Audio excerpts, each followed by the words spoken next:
this video, I will explain what all things are happening in a water treatment plant in your nearby area. As you know, if you are living in village or in town, we all have water treatment plants there, whether it is in India or in any other country we are having. So, from where this water treatment plant is taking water is the nearby big water body. It could be a river or it could be a very big large lake. So from there they are taking the water and it is distributed to the public from there. So before distributing to the public, the river water is undergoing through a lot of process, and then only it will be distributed. Otherwise it will be this water will be harmful to the public health. So what are things happening in a water treatment plant we can look at now. The first process is screening. So first we know if there is a river, they will put a pipe into the river in a small area. It will be a catchment area for that water treatment plant. That much area will be fenced out. When they are taking the water, it will pass through two screens. That is, one is coir screen and second is fine screen. The coir screen is a screen, as you know, there are you might have seen that metallic grills in which the longitudinal bars will be there, which will be placed at a particular distance between each other. And the coir screen will have a distance of 5 cm or 8 cm in between it. Depends. The main purpose of that coir screen is to prevent large bodies to enter into the motor. It will prevent the large bodies from entering into the water pump. So there will be 4 or 5 water pumps in all the water treatment plants. Actually 1 or 2 water pumps will be working at a time. What is the purpose of other 2 or 3 motor pumps is that it will be act as standby motors. So once if any mechanical problem can happen to these water pumps, we cannot wait to get it repaired. Instead, the standby motors will work for that. So there will be at least 4 or 5 water that will be big water pumps. Okay, not the usual water pumps we are seeing in the shop. It will be very big water pumps. The first screening is through the coir screening, like I said, the metallic grills, and the second screening is through the fine screens. That will be like mesh like MS grills will be there, through which the water will pass through, so that even the smaller particles will also be deleted from the water. So now only the coir screening and the fine screening has happened. The coir screening, it will take out the bigger particles, and the fine screening, it will take up a little less bigger particles. Still there will be small particles present in the water. So this is the first process, like this screening, and the placement of this metallic grill will be around at a degree of 30 degree or 60 degree to the base. Okay, so that the water can skim through into it, but the bigger particles will go through the top.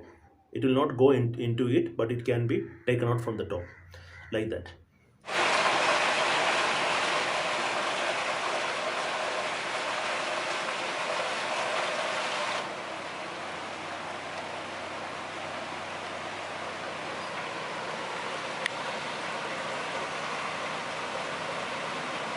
So after this screening, the second process is aeration. All the water is composed of dissolved gases, like carbon dioxide or any other harmful gases could be there dissolved in the water.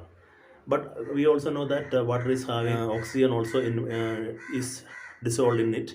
But we want the water to be dissolved with more oxygen, so that it will be live water for the living organisms like human beings. So if there is less oxygen present in the water, then you might have heard that news that fishes have been dead in the river, and it floats on the top surface of the river because of the lack of oxygen in the river water. So for a living organism to live, especially the fishes have gills which can take the oxygen content in the water. We don't have that ability, but fishes have the ability. But still we need the oxygen to be as part of the water for our drinking too, so that it should be live water. So in order to give that oxygen to the river water, we have to do a process called aeration, where the water will be pumping from the middle of a fountain like thing, and it will be spread like this, spread like that, so that all the water droplets will come in contact with the oxygen in the air. to the atmospheric oxygen, so that it will get dissolved with oxygen again, so that water will be added with oxygen. So this is the second process. This is called aeration. Okay, have a look at it.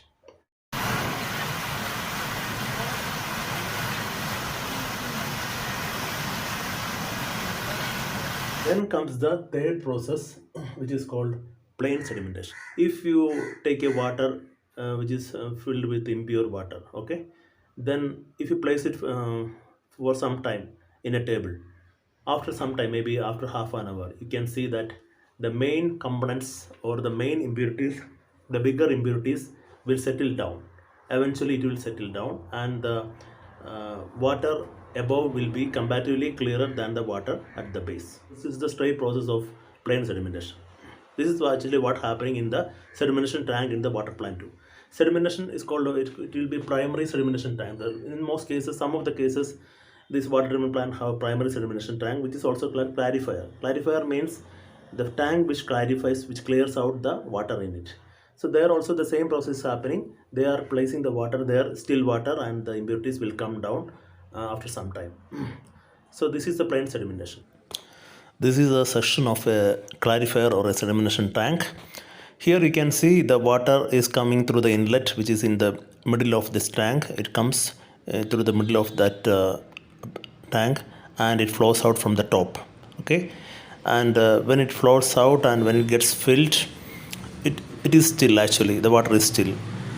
So as time passes, the impurities will settle down to the base of the clarifier, which is at a slope. You can see why it is slope is called, the impurities have to settle down to the base or into the middle level, where you can see a sludge collecting trough, and from that sludge collecting trough, the sludge will pass out through that pipe which is going out.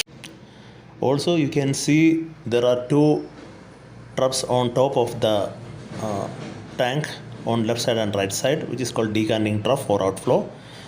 So there, like I said before, if you place water in a glass, it will settle down and the impurities will be at down, and the top layer of water will be clearer. Same happens here. The top layer of this sedimentation tank is clearer. So as the clearer water will pass this, which overflow into this trough on both sides. Okay, and from there it goes out. So the clearer water will goes out like that. The process is that the outflow, the water will outflow, the clearer water on the top will outflow into these troughs on two sides. It's a circular tank, so you can see in the other picture that it is called waiver. So in this trough, if the the clear water comes, it will take away that clear water, the another second the coming process. Okay. So and on top of it, you can see it is connected to the sides with a handle like thing, which will rotate inside the tank. It will be at a slow pace, so that the sludge have to go to the base because of this rotation. In this picture you can see the trough on the circular clarifier, where the water will overflow into that trough and it will go outside. But still we know that even after the sedimentation happened, there are still some impurities present in the water. So that impurities, which may not be seen much and which will never settle down because it is very lighter. So the first sedimentation, this is by the primary clarifier. So in water treatment plant, there could be a secondary clarifier too. So what all things happening in the secondary clarifier, that we will discuss now. So primary clarifier, the top level of the water will be clean, and this will pass into the secondary clarifier. But in some of the water treatment plant, there will not be any primary or secondary, there will be only one clarifier. So if in the case of the secondary clarifier, there are still particles which are floating, which we cannot settle down. That particles are called colloids. So these small particles, colloids, if they are present in more in a water, then we are telling that that water is have more turbidity. So what is turbidity? Means the number of colloids present in a water defines the turbidity of the water, turbidity level of the water. If the number of colloids are higher, then the water is more turbid. When the number of colloids are very less, then the water is less turbid. So if the water is more turbid, then it will be harmful to us. So it will make a lot of diseases in us. So it is we have to reject such water. So in order to avoid the turbidity, these colloids have to be removed. How to remove? Actually, the colloids, surface of the colloid is negatively charged, and the water have got positive ions too. As you know, the opposite poles will attract each other. These positive pole ions in the water will be attracted to the negative surface of the colloids, and it will make a double layer around the colloids. So there will be lot of colloids in it, and all these colloids will have double layer, so that these colloids will not come together because of the presence of this double layer. So we have to add a chemical called alum, which is called aluminum sulfate, or ferrous called ferrous sulfate. Either ferrous or ferrous or alum we have to add. So if we add it, then there is a process called flocculation or coagulation will happen. These are called flocculant. Alum is a flocculant, okay, and the process is called flocculation. So when we add alum into it, the colloids, I told you about the double layer around the colloid. So this alum will go and diffuse that layer, and it will compress the colloid, and it will make the colloids to attract each other, and it makes a bigger matter called flocks, small flocks. So these flocks are heavier, and it will come down to the basement, and then from there we can remove it. The process is called coagulation or flocculation. Two terms are same. The water that we are getting after this process is comparatively more clearer than the water that we have put into the tank or into the clarifier. This the sludge or the residue that is coming down, it is also called sludge. This can be taken out through a different pipe to outside. So this process you can see now. Here alum is added to a impure water, and you can see how it gets cleared. On the left side there is no alum added.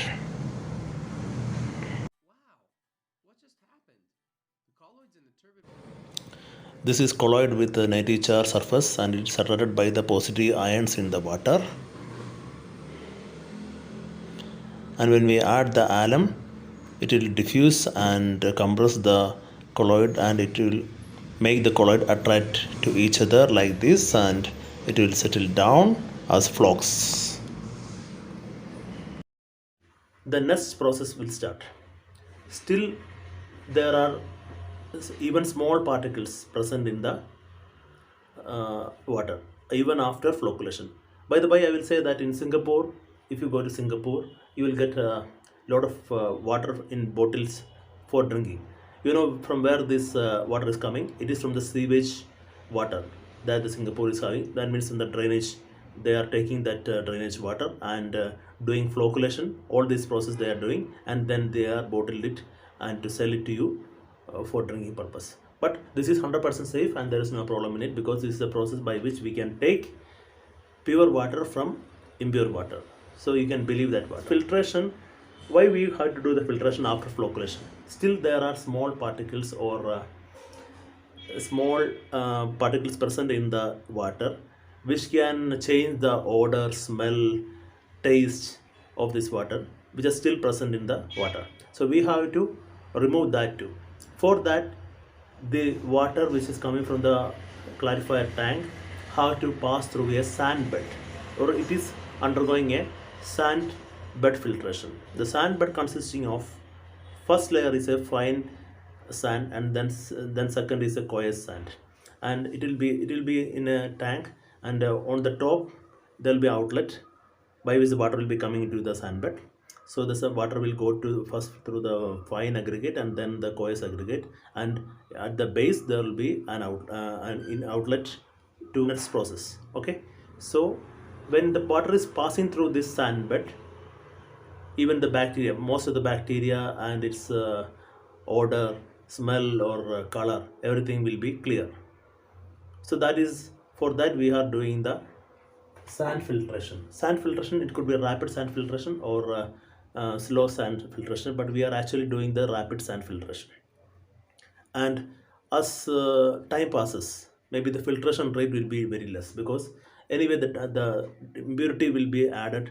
Whenever it is filtering, there will be some kind of impurities will generate, and because the impurities are generating, as the filtration goes off, the rate of filtration will be very less after some time.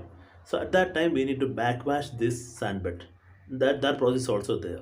And once the backwash is happening, that water will be given out through another pipe. So this is the fifth process in treatment plant. Okay, so through this 95 to 98 impurities will be out of the water. So this is the sand filtration area, where you can see different beds on which the water is flowing through, and the water will go out through the outlet, which is down. So after filtration, still we cannot distribute this water to public. Why? Because still there are presence of infective bacteria in it, like cholera, hepatitis B. So if you distribute that water, of course there will be a pandemic of cholera. It could happen like that. It happened also in India. We have to disinfect that water by chlorine gas. You may have seen a long cylinders of chlorine, which is used by water treatment plants. So how they are using is that the water from the filtration unit will pass through an apparatus, and in the same apparatus they are spraying the chlorine gas. Okay, so that mixture will be in a particular ratio. That is, this much water should have this much chlorine content. Like that, it is spraying, and then from there, this disinfected water will go out to another process. So after chlorine gas or after chlorination, the water is disinfected and it is devoid of harmful bacteria. That we can make sure of it. And after this disinfection, in Kerala it is directly distributed to homes, but in some other states of India where the water is not soft, this disinfected water should be soft. It is hard water that we are getting, because the natural water that are available in that place, especially if it is in Tamil Nadu, we are getting hard water as the natural water. It is not soft. So we have to make that hard water soft. How to make the hard water soft? Actually, what makes the water hard is the presence of calcium and magnesium. So in order to make the water soft in the water treatment plant, after the disinfection, the water has been added with the necessary amount of keolite. Keolite is a chemical which will convert the hardness into softness. That means it will combine with the calcium and magnesium, and it can be separated from the water. So the residue or the residual water will be soft and it is good to drink.